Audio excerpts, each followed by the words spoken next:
abandoning myself to keep the connection alive.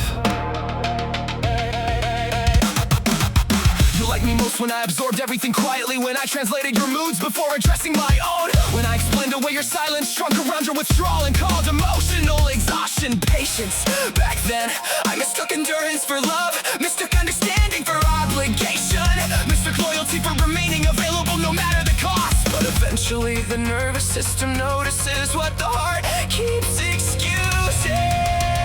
It might finally die. You miss the version of me that tolerated this, the one who stayed soft enough to survive your inconsistency, the one who kept reopening doors you never fully walked through, the one who translated confusion into reasons to keep trying. But boundaries look cruel to people who benefited from your lack of them.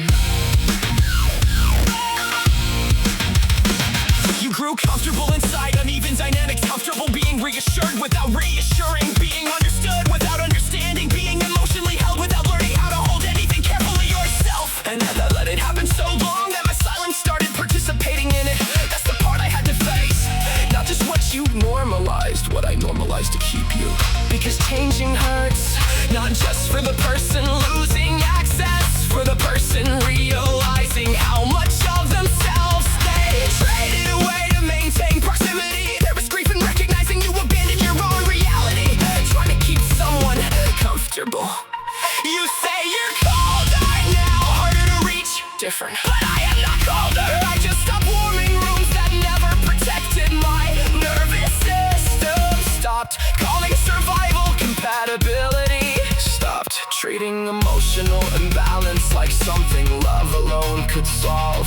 And even now, part of me still wants to apologize for changing, still wants to soften the boundary, reopen the explanation, make my self-respect easier to digest. Because when you spend long enough managing other people's comfort, your own limits start feeling cruel even when they are necessary. That's the residue, the instinct to abandon yourself the second someone feels abandoned by you. I remember how fast I used to answer, how quickly I folded myself smaller the second your mood shifted. Preventing disconnection was somehow my responsibility alone, like love meant staying emotionally available even while parts of me were quietly disappearing. I can love people deeply without disappearing inside them. That was the lesson. Not how to stop caring, how to stop bleeding quietly just to prove that I did. And maybe this feels like rejection to you because you never saw the invisible labor, never saw how often I swallowed discomfort, over-explained your behavior, or negotiated against my own instincts to preserve connection. You met the version of me that abandoned itself before asking anything from you. Of course, this version feels unfamiliar.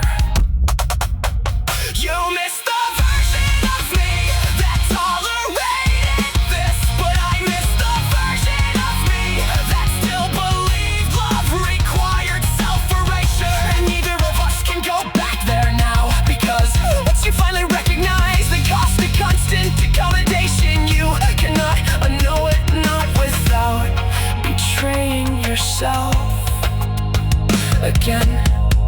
Some relationships end long before people leave them.